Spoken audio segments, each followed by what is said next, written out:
बात जरा जम्मू कश्मीर की करते हैं और बात वजीर दाखिला अमित शाह की करते हैं, क्योंकि वजीर दाखिला अमित शाह दौरे जम्मू कश्मीर पर है और आज उनके दौरे का आखिरी दिन है। और इस बीच कल का दिन बड़ा इंपॉर्टेंट था और कल जम्मू के अंदर बैक टू बैक कई मीटिंग सुनने की, कई लोगों से उनकी मुलाकातें हुई हैं और दो तीन बड़ी बातें उनकी तरफ से कही गई है। अब जम्मू के लोगों के साथ नाइंसाफी नहीं होगी, ये सबसे पहली बात थी और इसी बात को जम्मू फर्स्ट और जम्मू का जो नारा दिया गया है, चाहे वो जम्मू डिक्लेरेशन के लिए हो या दीगर मामला के हवाले से हो, उसकी अक्कासी आपको यहाँ से भी मिलेगी। और कल वज़ीर दाखिला अमित शाह ने बाज़ाब्ता तौर पर इस बात का ऐलान किया कि जम्मू के लोगों के साथ 70 साल नाइंसाफी हुई है, अब आगे ये नाइंसाफी नहीं होगी। तमीर और तरक्की का नया दौर शुरू हो चुका है, ये श्रीनगर के अंदर भी उन्होंने बात बताई और इस बात को उन्होंने दोहराया जम्मू के अंदर भी। और जब उन्होंने ये बात दोहराई तो उन्होंने कहा मेडिकल कॉलेजों से लेकर सड़कों की मरम्मत और अस्पतालों की तामीर और दीगर चीज़ों की सहूलियात को बराहम रखना जो है वो भी एक बहुत बड़ा मामला था जिसको हाथ में लिया गया। तस्वीरें आपके सामने है जी, जब फैसिलिटेशन सेंटर का इफ्तिताह किया गया IIT के अंदर। और उसके साथ साथ भगवती नगर में कल वज़ीर दाखिला अमित शाह ने अवामी रैली से भी खिताब किया और वो रैली की तस्वीरें भी आपके सामने। कल जब वज़ीर दाखिला साहब बात कर रहे थे तो उनके हमरा डॉक्टर जितेंद्र सिंह भी थे, उनके हमरा काबीनी वज़रा एक और काबीनी वज़ीर भी थे और साथ साथ लेफ्टिनेंट गवर्नर मनोज सिन्हा साहब भी वहाँ पर थे। तो मैं ज़रा दो बातें आपके सामने अर्ज करें कि जनाब क्या क्या कहा गया है, ताकि याद रखें आपके आने वाले दिनों में सियासत भी किस तरीके से होगी। पहली बात कही गई कि जम्मू के साथ अब नाइंसाफ़ी नहीं होगी। जो लगातार एक बातें कही जा रही थी कि जनाब बजट एलोकेशन, डिसीजन इम्प्लीमेंटेशन में जम्मू के साथ सौतेली माँ का बर्ताव किया जा रहा है, अमित शाह ने कहा कि वो दौर चला गया जी, अब ऐसा नहीं होगा। Number one. नंबर दो, जो बड़ी बात हमारी नज़र में थी वो ये थी कि जनाब रोज़गार के नए मौके तलाश किए गए। दरअसल अगर आप इसको ऐसे भी देखें तो वज़ीर दाखिला साहब जब से UT बनी है तब से लेकर डायरेक्टली होम मिनिस्ट्री कंट्रोल कर रही है जम्मू कश्मीर के मामलात को, तो कहीं ना कहीं रिपोर्ट कार्ड अपना जो थे 2 साल का वो सामने रख रहे थे। आप इसको ऐसे भी देख सकते हैं, कह रहे हैं कि 5 लाख रोजगार के मौके जो हैं वो तलाश किए गए हैं। नई सनती पॉलिसी का जो निफाज किया गया है इसके तहत 5 लाख रोजगार जो है वो फराहम होंगे और ये मुमकिन तब हुआ जब 370 और 35A का इख्तिताम हुआ, ये साथ साथ उन्होंने बताया। और फिर इन्वेस्टमेंट की बात, जैसे उन्होंने श्रीनगर के अंदर कहा था कि इन्वेस्टमेंट हो रही है और कुछ हद तक इन्वेस्टमेंट आना शुरू हो गई और बहुत जल्द और इन्वेस्टमेंट भी आएगी। 12,000 करोड़ रुपया आ चुका है। ये कल उन्होंने जम्मू में भी इस फिगर को दोहराया कि 12,000 करोड़ रुपया जो आ चुका है और 51,000 करोड़ रुपया जो है और आएगा जी 2022 के आखिर तक, यानी अगले साल का लास्ट जो है मार्च तक का हदफ मुकर्रर किया गया है और कहा गया है कि 51,000 करोड़ रुपया इन्वेस्टमेंट आएगी, सरमायाकारी आएगी, जिससे 2 फायदे होंगे। एक, रोजगार के मौके मिलेंगे जी जब इंडस्ट्री आएगी, दूसरा स्टेट को टैक्स के तौर पर पैसा मिलेगा और तीसरा कि यहाँ पर हर एक आदमी को चाहे डायरेक्टली और इनडायरेक्टली रोजगार मिल सकता है।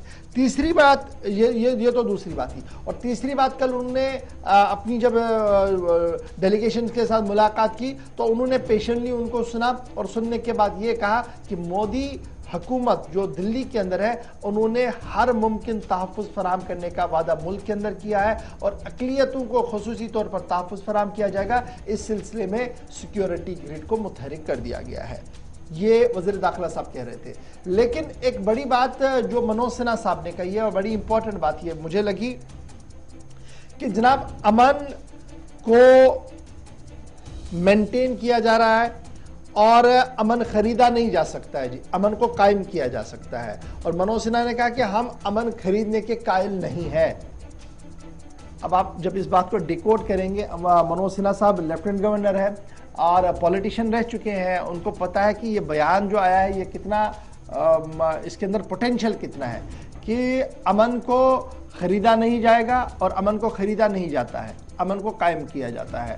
और लेफ्टिनेंट गवर्नर की इंतजामिया अमन को कायम करने के हक में है, न कि अमन को खरीदने में। इस बात को जरा ध्यान में रखिएगा। जरा पहले अमित शाह को चलाइएगा, क्या कुछ उन्होंने कहा है कल जलसे के दौरान, फटाफट से, ताकि नाजरीन एक बार याद करें कि अमित शाह साहब जो जम्मू के अंदर कल थे, आज श्रीनगर के अंदर है, थोड़ी देर में गांधरबल जा रहे हैं, जहां पर तुलमुला के अंदर खीर भवानी मंदिर के अंदर वो जाएंगे, मेरे ख्याल से पहुंच गए होंगे वहां पर जाएंगे, वहां पर पूजा पाठ में वो हिस्सा लेंगे। उसके बाद श्रीनगर के अंदर बाज़ाब्ता तौर पर SKICC के अंदर एक बड़ी तकरीब है जहां पर कई लोग उनसे मुलाकात होंगे। लेकिन अमित शाह ने कल जम्मू के जलसे के अंदर क्या कुछ कहा, जरा फटाफट से चलाइएगा।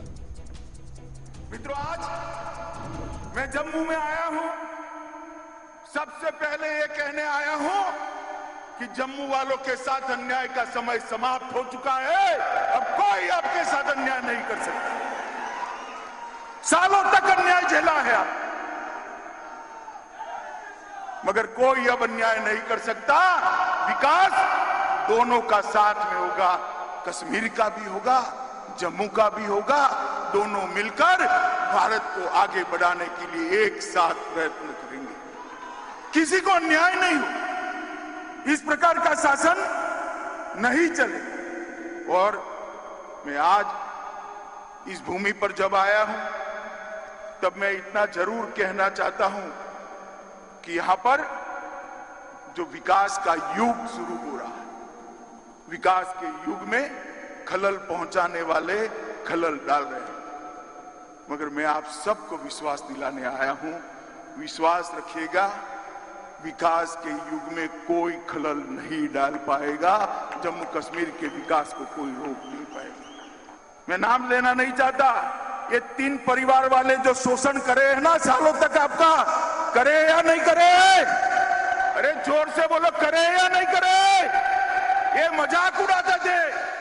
कौन आएगा यहाँ? ये मोदी जी का कमाल है। 12,000 करोड़ का इन्वेस्टमेंट आ गया है। मैं बताता हूं, 51,000 करोड़ का इन्वेस्टमेंट 2022 के पहले आ जाएगा। 5 लाख जम्मू के युवाओं को इससे रोजगारी मिलने वाली।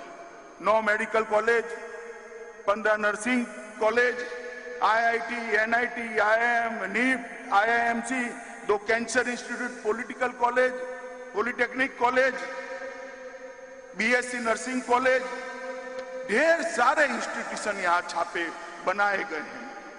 आप मुझे एक बात करिए, कल ये 3 परिवार वाले मुझे सवाल पूछ रहे थे कुछ कि क्या देकर जाओगे? भाई मैं तो हिसाब लेकर आया हूं, क्या देकर जाएंगे? बताता भी हूं, मगर 70 साल आपके 3 परिवारों ने राज किया, आपने क्या दिया इसका हिसाब लेकर आओ भाई। जम्मू कश्मीर की सरकार आपका हिसाब मांगे। मोदी जी ने प्रधानमंत्री बनते ही 55,000 करोड़ रुपए का पैकेज दिया था, और 55,000 करोड़ रुपए के पैकेज में से 35,000 रुपया खर्च हो चुका है। 21 योजनाएं समाप्त हो चुकी हैं। 21। आप हमारा हिसाब मांगते? आपने अपने परिवार के अलावा किसी की चिंता की है क्या? की है? जम्मू वालों बोलो जरा, की है क्या? जम्मू को अन्याय किया या नहीं किया? मित्रों, ये मोदी जी का शासन है, ना किसी को न्याय होगा, ना किसी का तुष्टीकरण होगा, अपीसमेंट भी किसी का नहीं होगा।